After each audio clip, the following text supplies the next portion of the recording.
Hello my dear students, welcome back to another video. बच्चों, जैसे कि आपको पता है हम 9th स्टैंडर्ड हिंदी का दूसरी इकाई का चैप्टर 1 कह कबीर आई इसका पूरा एक्सप्लेनेशन डिटेल में समझ चुके हैं पिछले वाले वीडियो में।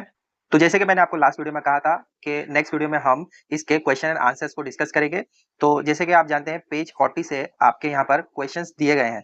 फर्स्ट क्वेश्चन यहाँ पर है, सेकंड क्वेश्चन यहाँ पर है। तो इसके जो भी क्वेश्चंस आपको दिए गए हैं टेक्स्ट बुक में, उन क्वेश्चंस को हम यहाँ पर डिस्कस करने वाले हैं और उसके साथ में मैं आपको आंसर्स भी प्रोवाइड करूंगा। तो आइए क्विकली स्टार्ट करते हैं आज की क्लास।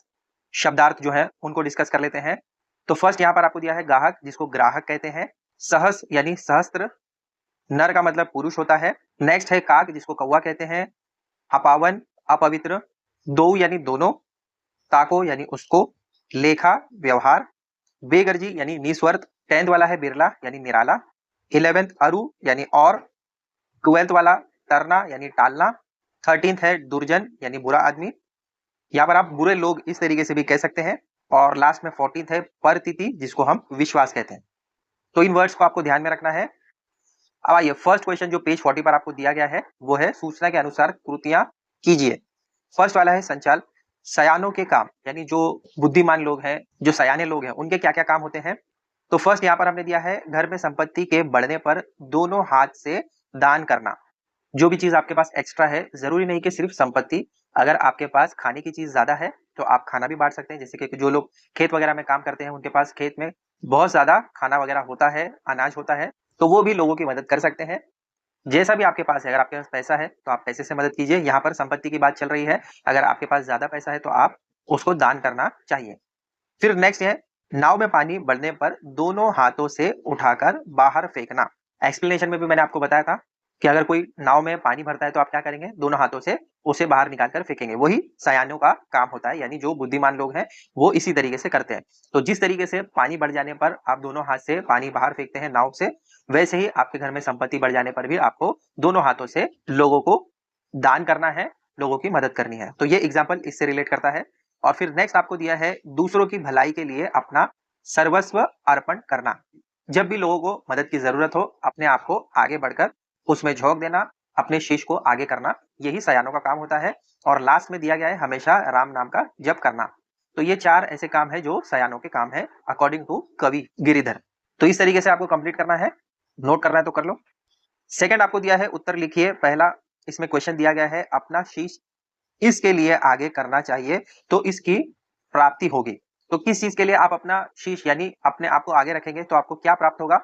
उत्तर है अपना शीश दूसरों की भलाई के लिए यानी परोपकार के लिए आगे करने पर मोक्ष की प्राप्ति होगी। मोक्ष यानी सुख शांति।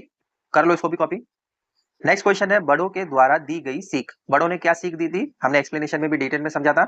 उत्तर है व्यक्ति को सत्य के मार्ग पर चलते समय अपनी प्रतिष्ठा बनाए रखनी चाहिए। तो ये बहुत इंपॉर्टेंट है, आपको आगे लाइफ में भी काम आएगा, इसको ध्यान में रखना है। जब भी आप राइट पाथ पर चल रहे हैं तो उस समय आपको प्रतिष्ठा यानी अपने आप को सही तरीके से आगे लेकर चलते रहना होगा, तभी आपकी तरक्की हो पाएगी। मेन क्वेश्चन 3 है हाथ शब्द पर प्रयुक्त कोई एक मुहावरा लिखकर उसका वाक्य में प्रयोग कीजिए। ये जो हाथ है, इस शब्द से हमें एक मुहावरा बनाना है और उसके ऊपर वाक्य भी बनाना है। तो हाथ से हमने लिखा है हाथ मलना। आप कोई और चीज भी बना सकते हैं, अगर आपको आता है कोई और तो आप उसको लिखिए। यहाँ पर हमने लिखा है हाथ मलना यानी पछताना। अब इसके ऊपर हम एक वाक्य बनाएंगे। वाक्य है जो लोग माता पिता का अपमान करते रहते हैं वो लोग उनके न रहने पर हाथ मलते हैं। ये बहुत ही कॉमनली देखा गया है कि पेरेंट्स होते हुए उनकी कदर नहीं होती, लेकिन जब वो चले जाते हैं या दूर हो जाते हैं तब उनकी याद आती है, तब उनका इंपॉर्टेंस पता चलता है। नेक्स्ट फोर्थ वाला क्वेश्चन है खुशियां बांटने से बढ़ती है, इस पर अपना मत स्पष्ट कीजिए। ये आपको अपने ओन वर्ड्स में लिखना है। अगर समझ नहीं आ रहा तो इसी को आप कॉपी कर सकते हैं। उत्तर हमने दिया है सच ही कहा गया है कि खुशियां बांटने से बढ़ती हैं। खुशियां संपत्ति की भांति होती है, जिस प्रकार हम अपनी संपत्ति का जितना दान करते हैं उतनी वह बढ़ती रहती है, ठीक उसी प्रकार हम जितनी खुशियां लोगों में बांटेंगे उतनी ही मात्रा में वह बढ़ती है। अगर आप किसी की आंखों में दर्द देखते हो तो उसके साथ अपने आंसुओं को बांटो। अगर आप किसी की आंखों में मुस्कान देखते हो तो उसके साथ अपनी खुशियों को बांटो। आपको परम सुख की अनुभूति होगी। इसमें शॉर्ट में ये समझा सकते हैं हम कि जब भी आपको किसी के साथ बिहेव करना है तो अच्छा बिहेव करना है। अगर वो खुश है तो आप उसके साथ खुशियां बांट सकते हैं, अगर वो दुखी है तो उसको तसल्ली दे सकते हैं, उसके साथ दुख भी बांट सकते हैं। और लास्ट पैराग्राफ में यही हमें बताया गया है आपका मन प्रसन्न एवं प्रफुल्लित हो जाएगा, जिस कारण आपकी खुशियां दुगुनी हो जाएगी। मदर टेरेसा जी ने सभी दीन दुखी अनाथ बालकों के जीवन में खुशियां भर दी, तो संसार ने उन्हें नोबेल पुरस्कार देकर उनकी खुशियों को दो गुना कर दिया। अंत स्पष्ट है कि खुशियां बांटने से बढ़ती हैं। तो यही टॉपिक दिया गया था, खुशियां बांटने से बढ़ती है। इस पर आप अपना व्यू बताएंगे। तो यहाँ पर सेकंड पैराग्राफ में हमने मदर टेरेसा जी का एग्जाम्पल दिया है, जिस तरीके से उन्होंने अनाथ बच्चों को सपोर्ट किया।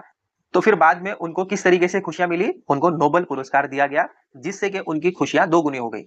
ये हमें किसी लालच में नहीं करना है, हमें वैसे ही खुश रहना है और लोगों को खुशियां बांटना है। और अगर कोई दुखी है तो उसको भी दिलासा देना है, तसल्ली देना है, किसी लालच में नहीं करना है। ये हमें खुद से होना चाहिए।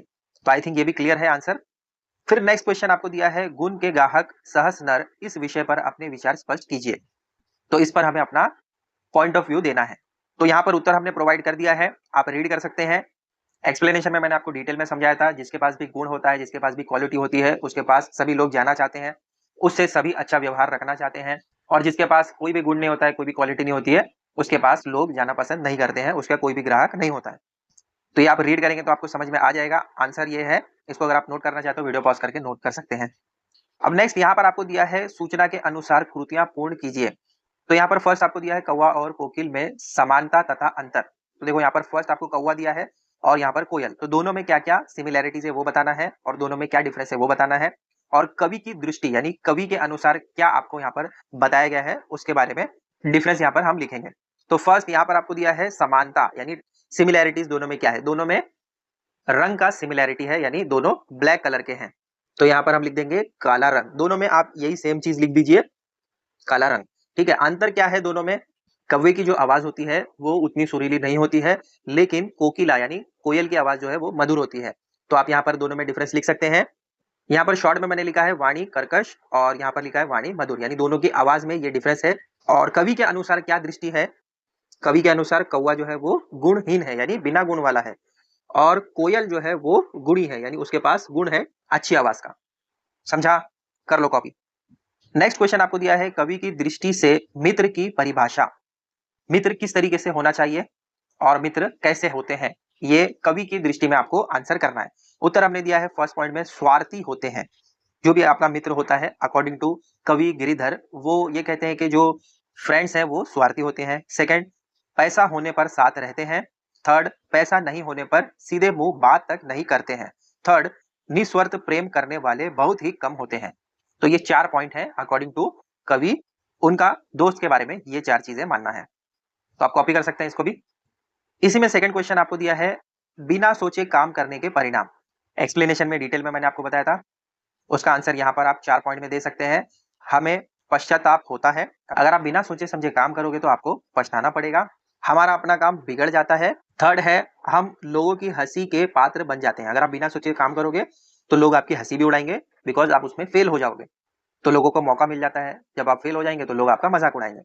फोर्थ पॉइंट है, हमारे मन में शांति नहीं रहती। जब भी आप कोई काम बिना सोचे समझे करोगे और आप उसमें फेल हो जाओगे तो आपका मन शांत नहीं रहेगा।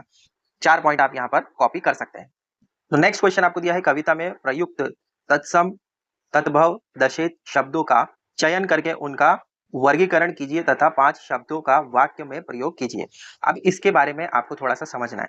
तत्सम वो शब्द होते हैं जो संस्कृत में यूज होते हैं और हिंदी में आप उसको उसी तरीके से कहेंगे। जैसे यहाँ पर आपको तत्सम शब्द का एग्जाम्पल दिया गया है, नर, कोकिला, शब्द एक, रंग, अपावन, ये ऐसे शब्द हैं जिसको संस्कृत में यूज किया गया है, लेकिन हिंदी में भी आप उसको वैसे ही यूज करेंगे, ज्यादा डिफरेंस नहीं होगा। जैसे नर है तो नर को आप पुरुष कहेंगे, नर नारी ये भी आपने सुना होगा। वर्ड सिमिलर जैसे होंगे तो ज्यों को त्यों आप संस्कृत में भी वैसे ही कहेंगे और हिंदी में भी वैसे ही कहेंगे।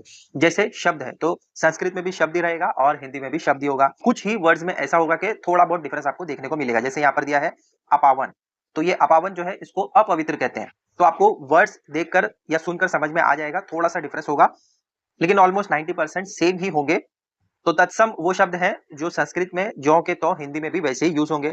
अब तद्भाव ये कौन से वर्ड होते हैं, ये भी संस्कृत के ही वर्ड होते हैं, लेकिन इसको थोड़ा सा चेंज करके कहा जाएगा। जैसे यहाँ पर एग्जांपल दिया है गाहक, इसको आप ग्राहक कहेंगे, तो थोड़ा सा चेंज करके कहा जाएगा। जैसे यहाँ पर है काग, इसको कहेंगे कौवा।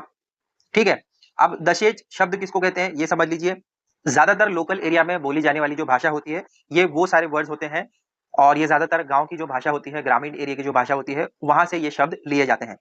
एक बार फिर से समझ लीजिए, तत्सम शब्द वो होते हैं जो हिंदी और संस्कृत दोनों में ज्यों के त्यों यूज होंगे। तद्भव वो वाले शब्द होंगे जिसमें थोड़ा-सा परिवर्तन आपको देखने को मिलेगा संस्कृत से हिंदी भाषा में। और दशेज वो वाले शब्द होंगे जो गाँव के क्षेत्र में ज़्यादातर यूज होते हैं या गाँव की जो भाषा होती है, वहाँ की बोलियों में यूज होने वाले शब्द दशेज शब्द कहलाते हैं। अब इनसे आपको कोई ना कोई वर्ड्स लेना है और 5 वाक्य बनाने हैं। तो यहाँ पर हमने वाक्य बना दिए हैं। पहला है, रिश्तों की गाँठ जोड़ने में मणित जरा भी संकोच नहीं करता है। तो ये फर्स्ट वाले वाक्य में वर्ड जो है वो गाँठ रहेगा। रिश्तों की गाँठ जोड़ने में मणित जरा भी संकोच नहीं करता है। सेकंड वाले में रोहन ने घर की सभी दीवारें सुनहले रंग से रंगवाई। तो इसमें आपका वर्ड कौन सा रहेगा? रंग। थर्ड है, पंडित राम सिंह की भाषा में संस्कृत शब्द की मात्रा अधिक होती है। तो इसमें शब्द आएगा। ये सारे वर्ड्स आपको अपसाइड में यहाँ पर मिल जाएंगे। फोर्थ वाला है, मेहनत का फल हमेशा मीठा होता है। तो मीठा ये वर्ड है। फिफ्थ वाला है, सागर दुकानदार को वस्तु का उचित दाम ही देता है। तो यहाँ पर वर्ड है दाम। ये सारे वर्ड्स यहाँ पर आप सर्च कर सकते हैं। इन्हीं वर्ड्स को यूज करके हमने सेंटेंसेस बनाए हैं। तो कॉपी कर लो इसको भी। नेक्स्ट क्वेश्चन है, कवि के मतानुसार मनुष्य की विचारधारा निम्न मुद्दों के आधार पर स्पष्ट कीजिए। तो फर्स्ट है, ऋण लेते समय, यानी जब भी लोग आपसे उधार लेते हैं तो उस समय उनके मन में क्या होता है या उनका जो बिहेवियर है वो क्या होता है, उसके बारे में यहाँ पर आपको लिखना है। तो सेकंड है, ऋण लौटाते समय, तो जब उनको उधार लौटाना होता है, जब लोग किस तरीके से बिहेव करते हैं, ये दोनों सिचुएशन में कवि ने क्या आपको बताया था वो लिखना है। तो फर्स्ट है, नम्रता से मीठी वाणी का प्रयोग करना। जब भी लोगों को आपसे उधार लेना होता है या जब भी आपकी जरूरत होती है, तब लोग आपसे मीठा बात करेंगे। और जब भी उनको उधार लौटाना होगा तो क्या होगा, कठोरता से कड़वी वाणी का प्रयोग करना। तो इसको भी कॉपी कर लीजिए। अब नेक्स्ट लास्ट क्वेश्चन है पार्ट से आगे, बीती ताही बिसारी दे आगे की सुधी लेई, कवि के इस कथन की हमारे जीवन में सार्थकता स्पष्ट कीजिए। तो जो बात बीत चुकी है वो बीत गई, अब हमें आगे की सोचनी चाहिए। इस बारे में कवि ने क्या आपको समझाया था, ये डिटेल में हमने एक्सप्लेनेशन में भी समझा था।